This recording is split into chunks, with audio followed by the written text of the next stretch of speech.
This episode is brought to you by Allianz Travel Insurance. Are you planning 2 or more trips in the next 365 days? An all-trips annual travel insurance plan can protect all your adventures for less. Get a quote at allianztravelinsurance.com. Jeff, why am I always out?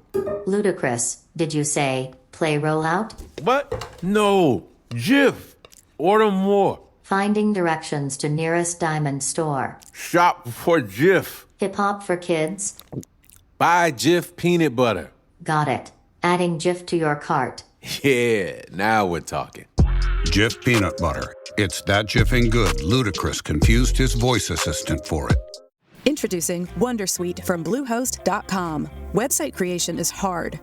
Was hard, but not anymore, thanks to Wondersuite from Bluehost. Answer a few questions about your business and goals, and the Wondersuite tools will automatically create your website or store. From there, you can customize your design, colors, and content, and we automatically help you get found in search engines like Google and Bing. From step-by-step guidance to suggested plugins, Bluehost makes WordPress wonderful for everyone. Go to bluehost.com/Wondersuite. My name is Jeremy Quintanilla. You are listening to Age of Jeremy. I'm an entrepreneur, and I'm the co-founder of Age of Radio and 3T Fitness, and, well, other businesses that I am working on. This podcast is about everything that I learn and the trials and tribulations it took to learn them. I hope you enjoy.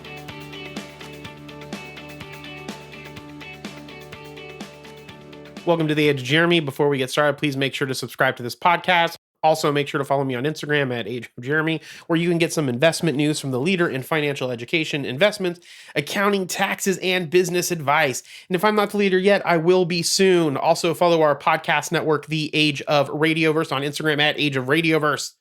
100 podcasts strong and growing. You can also check me out on TikTok at Age of Jeremy and Twitter at Age of Jeremy Q. If you want to be on this podcast and chat, email me at jeremy.quintanilla@ageofradio.org. That's Jeremy, Jeremy, .Quintanilla, Quintanilla, at ageofradio.org. We are looking for small business owners and influencers to share their stories, no matter how small, no matter how big. We just love a good story. All right, let's talk about some stuff that you should know. GameStop released their earnings and they were less than spectacular. And that the problem is that GameStop necessarily, in my opinion, isn't that great of a company. So why meme stocks won't last is because speculation is just gambling. So you may get some right, like I got some right with AMC. Not 100% sure. I've owned AMC for a while. Not 100% sure how long I will hold that, but I'm holding it for right now. Never been a fan of GameStop. But sometimes you can get a squeeze right, just like with GameStop, I guess. But in the end, looters get found out. Now, that is one of my favorite lines. Looters get found out. Unfortunately, looters get found out is a line or a concept from the horrible book Atlas Shrugged by Ayn Rand, or however the heck she pronounces her name. So my apologies, Miss Rand, even though you're not with us anymore. I do encourage you to read this book if you haven't. If you want to know how to defend communism and, say, employee-owned businesses, then make sure to understand your competition. And Atlas Shrugged is probably at the head of that competition for the GOP or for conservatives in general. Anyway, a GameStop fell on Wednesday, reporting a wider net loss than expected for the July quarter. The meme stock reported a 76-cent share loss with net sales of $1.8 billion. GameStop fell to $182.50 in after-hours trading. I wrote this last night, so I'm not 100% sure where that's at right now, but you can go and check it out because hopefully you have a phone that has the internet. The analyst call also only lasted 8 minutes and really didn't allow for questions from analysts. The new CEO, Matt Furlong, introduced himself, thanked employees, and provided no outlook whatsoever. Now, most of their sales came from hardware, then pre-owned games, and then collectibles. The stock will probably rebound. However, GameStop itself has never impressed me. They have a lot of work to do. And if you're going to continue on into perpetuity, the one thing I think that will do, so the one thing that I think that they are doing right, if they can do it right, is the GameStop NFT or non-fungible tokens. If you aren't familiar with non-fungible tokens, it is something that I'm highly interested in and looking at writing a piece on for this podcast to present to all of you, so you can kind of get an idea what an NFT is. But that's right, GameStop is essentially starting its own NFT. Now, that being said, Is GameStop a buy? Well, talk to your financial advisor and see what they think. I would like it to move. I would like GameStop to move more into the software space, or creating software, which is one of the reasons why I'm excited about the NFT platform. Like if you go to NFT.GameStop, it has the ability to look and see what jobs they're looking for. They're looking for Python programmers. They're looking for blockchain programmers or people that understand blockchain. And I think that moving in that direction could be good, but how else can they, I guess, utilize that software development in other functions? Because right now, most of their money, again, comes from hardware. And if there isn't a lot of new hardware coming out, then that's not going to last forever. Pre-owned games may, but there's a lot of new things that are happening in the streaming space with video games, and then collectibles, I think, is a good place for them to be. So they should really focus on that collectible space and seeing what they can do. All right. One thing that I get excited about is international markets. And on Wednesday/Thursday, Wednesday US, Thursday, I believe, was when it happened in Asia. Asia falls as the Fed signals downshift in the economy. So making sure that you understand what's going on in international markets is super important for your investments, for your investment strategy, and to help diversify into some of the great companies that are across the ocean or in Asia, Asian markets, especially one of my favorite companies of all time, Nintendo and Yamaha, which are on the Japanese stock market. Now, that being said, Asian falls as the Fed signals downshift in the economy. Shares fell Thursday across Asia. Mainly, it's falling because of the increase in COVID-19 across the Asian countries. There's also a mounting supply chain problem and labor shortages that have been affecting Tokyo, Hong Kong, Shanghai, and Sydney as well. So China has also placed strength and controls over business that thrived during the pandemic. So also one of China's biggest real estate developers looks like it's going to default on its bank loans. So I know all of that sounded all gloom and doom, but I'm a big fan of Asian and Southeast Asian markets. I believe there's a lot of opportunity. You should have some international exposure in your portfolio, so make sure to talk to your financial advisor about how you can invest in Asia. Maybe just hold off until next year. Let's take a quick break. I've been spending a lot of time thinking about family over the past year. I've been spending in between time thinking about my family and how disconnected we are from each other as far as immediate family. By this I mean my grandparents and their offspring. We have fallen apart for a couple of reasons. So the number one reason we have fallen apart, I feel, is because of Christianity. There's a branch of our family that are Wesleyans, and they don't associate with the rest of us all that much. The other reason is because the patriarch and matriarch, my grandparents, aren't able to manage the family like they did when I was younger. Last year, I attempted to put a plan in place to at least begin to rebuild the family. I suppose my long-term hope would be to eventually integrate family into my business dealings and also accomplish my goal of buying Genstar. That's my great-grandfather's, grandfather's, and uncle's generator and alternator shop. Now, I believe families as organizations are better fit to serve as the head of businesses because families can truly treat employees as, well, families. Also, family business can truly stand the test of time and create generational wealth. The reason I'm an advocate for generational wealth through family business is that if you can build a strong family vision that's long-standing, that generational wealth can do more good than, say, the corporations and even the government. Unfortunately, these stories are not usually discussed. We only hear about the greed of wealthy families, but not of their love for philanthropy or helping running governments and giving back to man and womankind. I came across some of these stories in my research on figuring out how to build my business and building it as a multi-generational family business. In my research, I learned that I don't really have a family, and that is what set me on my journey to reshape and relearn what family means and how it's important to me. Now, what I've learned so far is that there's a difference between what we call wealth families and regular families, and specifically the difference between how they teach their children.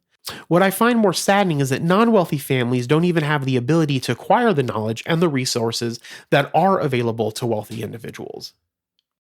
Now, there's a distinction between ultra high net worth and high net worth individuals. For the purpose of our conversation, we're going to lump them together. So traditionally, ultra high net worth is over 50 million in net worth, and high net worth is somewhere between 2.5 million and 2.9 million in net worth. So when I use wealth moving forward, I'm going to refer to net worth, or when I refer to net worth, that's going to mean 2.5 million and up. Now, let me give an example of this lack of resources problem. Now, I'm not in the camp of the net worth of over 2.5 million in net worth, but we do have the access to discretionary income that allows us to have resources such as a marriage counselor. I have my own counselor. My wife has a counselor. My niece has a counselor. And I'm an advocate for improving oneself, one's emotional intelligence, and one's communication skills. I'm also a fan of psychotherapy. But the point being is that having a therapist has helped my marriage. It has helped me with the added stress, and has helped me with those things that I just mentioned, like improving myself, emotional intelligence, and my communication skills. Now, this is something that a lot of family business books talk about. They talk about having family communication specialists or counselors help mediate problems between family to help make them stronger for the family and for the business. This is something that I think that all families can benefit from, but families may not have the money or even the know-how on how to do this. Now, the example that I just gave is very basic, but we could think of other ones if needed. However, this isn't what I want to accomplish. What I want to accomplish is going over what to do. I want to go over what do wealthy really teach their kids that the non-wealthy people don't teach their kids. And the reason why I want to talk about this is because we mostly hear how they teach them about drivel, right? The drivel that comes from financial gurus. Now, some of the stuff that they teach is accurate, but from my reading and research, it goes a little bit deeper, and that's what I want to talk about. So what do wealthy parents teach their kids? Well, the number one thing that you can imagine that they teach them is to buy assets. Now, that's something that the financial gurus talk about a lot, like Robert Kiyosaki and Anthony Robbins and so forth and so forth. I'm sure those names can go on. Susie Orman, I think, is another one. Except Susie Orman has a really good talk show. I listen to it sometimes. I listen to her podcast. Now, that being said, they teach them to buy assets. Now, this should be no surprise, but they teach them that they should be spending their money on assets. This isn't just some of that drivel that I just mentioned earlier. This is how this works. When you buy assets, you want to buy assets that generate income. This usually comes in the form of an operating business. Now, in my case, 3T Fitness, Age of Radio, and the Uncommon 1% are my operating businesses. Now, these are important for a couple of reasons. The income that is generated that you can pay yourself with, such as a W-2 employee or through dividends and distributions, that's how you can live off of these while you're in your working life. The second reason is that, but then when you're outside of your working life, you still own those assets and you can still get those dividends and distributions. The second reason is that at some point you may decide to sell that company and sell off those assets. And that is when an equity event takes place. And you can make quite a bit of money from an equity event. And that's usually how people make their mass fortunes of money, is because there was an equity event that took place. Now, if you're going to spend, say, $5,000 on a new 8K television, which is something that I want to do, it would be better to put that $5,000 into a side business. And then as that gets going, you can use the money that's generated from that business to buy the television, or the television, at least in my case. Now, I take my money from 3T and I put it into growing Age of Radio. That's why I don't go out and buy the television, because the money that I get from 3T, I want to keep putting it into Age of Radio, so Age of Radio can continue to grow. And then at some point, that money from 3T will just continue to go for me. It won't go to Age of Radio, and the money from Age of Radio will also come to me. And that's how you start building an empire. Now, the second thing that they teach their children are financial statements. Wealthy families traditionally have businesses or run businesses because they're buying assets. Now, understanding financial statements is super important. This may not take place until teenage years or right after becoming an adult, but they want their children to understand the balance sheet. They want them to understand the income statement or the profit and loss statement. And they often, but super important, the statement of cash flows. Now, in wealthy families, this is usually taught during a family meeting or a family retreat. Now, if you're not familiar with the balance sheet shows, or if you're not familiar with the balance sheet, it shows all of your assets and your liabilities and your equity. And this is where the famous A equals L plus E formula comes from if you ever took a bookkeeping class or a beginning accounting class. Now, this shows how many assets the company has and what the debts the company has. Now, what is left over, if you subtract the assets, that's what the net worth, if you subtract the liabilities from the assets, what's left over is the net worth of the company, and that's what's called the equity. Now, the income statement is the most popular because it shows profitability of a company, and this is sometimes referred to as a profit and loss statement. Now, net income equals revenue minus expenses. Pretty straightforward for the most part, because you have the money coming in, that's your revenue, you have the money going out, that's your expenses, and what's left over is your net income. Some of that goes to Uncle Sam, and then what's left over you can save and push out as dividends. Now, with the balance sheet and the income statement, there are a lot of non-cash items that reduce and increase these accounts. And so you have another statement that's not talked about a lot, but it's the statement of cash flow. Now, this isn't to be confused with the statement or the cash flow quadrant by Robert Kiyosaki. This is an actual accounting statement that's utilized. It's called the statement of cash flow. And it shows actually what happened with the cash during that period. And so it's like you have depreciated. If you have depreciation, that's usually added back in. You could have some type of interest expense that may be back in. I haven't done it in a long time, but you could go get a basic accounting book. It'll show you how the statement of cash flow works. I just print one out from QuickBooks. So, and then I know how to read it. That's the important part. Calculating it may not be so important. Making sure that you understand how to read it is super, super important. And so if you're going to have a business, you should take some time to really understand these. And then as your kids get older and you teach them about the business, you should educate your kids on these financial statements. The third thing that I find that they teach their children, or a lot of them teach their children, is long-term planning. Wealthy families try to instill a sense of vision inside of their children. Planning and organization are traditionally taught early on. Now, there's an important emphasis on visions or constitutions. Now, we all hear about visions and vision boards and personal mission statements. Well, these concepts carry over into other parts of their lives. So, on the base of it, each individual person should have a personal mission statement that help to guide a person through their life. However, you should be doing this not only as a family, but also for each role that you have within your life. This is something that wealthy families work to instill in their children in some fashion or other. This then can be implemented in any sort of way to create a purpose for everything that they do. So say a brother and sister might have a mission statement for their relationship, a husband and a wife, a group of cousins. A side business might have it, a main business, and this can go on and on and on.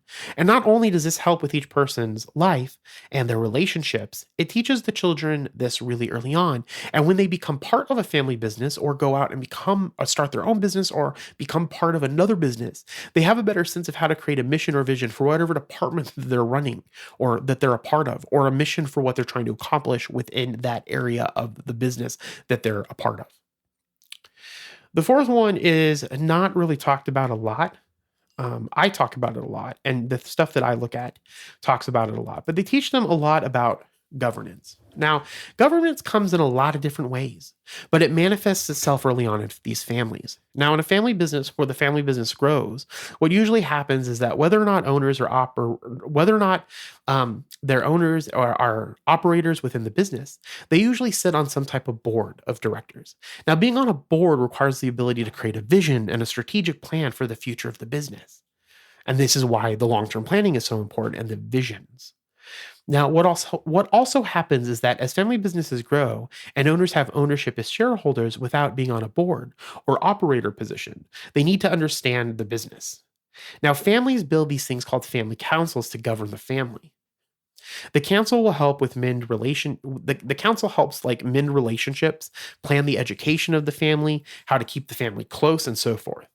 And the goal is to help prepare the children for this role in their life. And because when they're young, they may have young councils, maybe manage a philanthropic effort or have the cousins work to make sure they're building strong relations with each other. One interesting to note on this is that these things can be even beneficial for non-business owning families. Now, my thought is that if this was done in some capacity to manage the family as an organization, a lot more families would have side businesses or ventures that would help them build wealth over time. It would also help with communication and build strong relationships. Now, education is planned and continued. And this is the other thing that a lot of families teach. Now, in our current society, we talk a lot about why kids shouldn't get an education, or maybe not traditional education. My opinion is that everyone should go to college. It doesn't necessarily mean that you won't be wealthy or that you will be wealthy if you go to college. However, in wealthy families, especially in wealthy family businesses, education is administered and planned by the family council. It encompasses both higher education and continued learning. It is important that family members have the necessary education to run the business. Now, a lot of times MBAs or Masters in Business Administrations are required for higher managerial and executive positions. Another example is if the family owns an engineering company, then it will be a requirement to have an engineering degree for that family. And it may also be a requirement that they would need an engineering degree along with whatever area that family member might want to do with the business. So let's say the child is wanting to go into the engineering family, but they want to work in marketing. The child would need an engineering degree so they understand the overall encompassing purpose of the business. And they would get, say, a marketing degree, right? Maybe the engineering degree is a bachelor's and their MBA is with an emphasis in marketing. Now, if they want, and they usually require this if they want to work in the business in that department. So in this case, the marketing department. The other type of planning that takes place is continued education. Now, the family council will make sure that the shareholders are getting the proper education to sit on the board one day or to move into executive positions. So some wealth families even have a chief learning officer on staff for the family. And that person is specifically in there to help with that higher education and continued learning for all of the different cousins, nieces, nephews, other people that are coming into the family business, right? Because it's a giant organization, but there's a family tie. Now, families that want to thrive for multiple generations require planning, and they're going to require a lot of education because that education and need is going to change over time. And that's why this is so important. Now, the sixth thing that I found that every family business or wealthy family teaches their children, or wealthy family business owners teach their children, is philanthropy.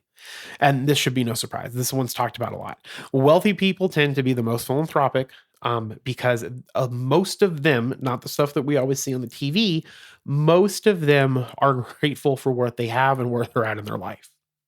Right? We don't see that, but that's traditionally what happens when you sit down and you have good conversations with them, like Dennis Jaffe does in some of his book, Borrowed from Your Grandparents or Borrowed from My Grandparents.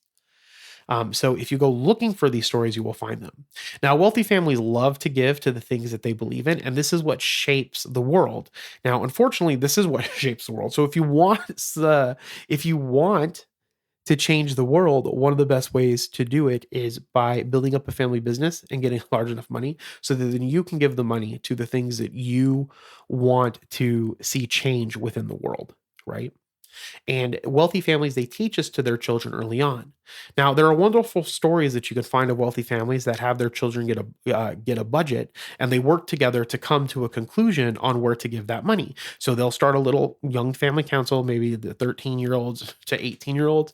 They'll work together, research nonprofit organizations, put some stuff together, put their case to their parents or the family the actual family council, not these young members. They'll decide on, they'll say, yes, these ones sound good. We're on board with this. You guys get to choose.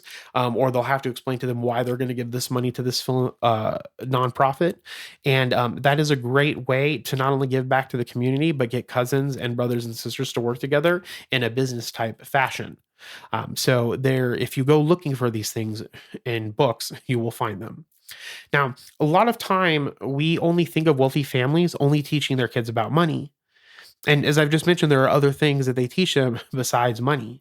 And what I have personally experienced is that money itself isn't the important thing, right? Money isn't itself the important thing, but money is important because you use it to create good in the world. And that's why money is important. So the next time that you think that money doesn't matter or money's not important, take that thought out of your head, because money is important, because it is what we use to create the world that we want. We will talk at you next time. Bye. Thank you for listening to The Age of Jeremy. Make sure to subscribe on your favorite podcatcher. If you can do me a favor, please rate this podcast if your podcatcher allows you to. Talk to you soon.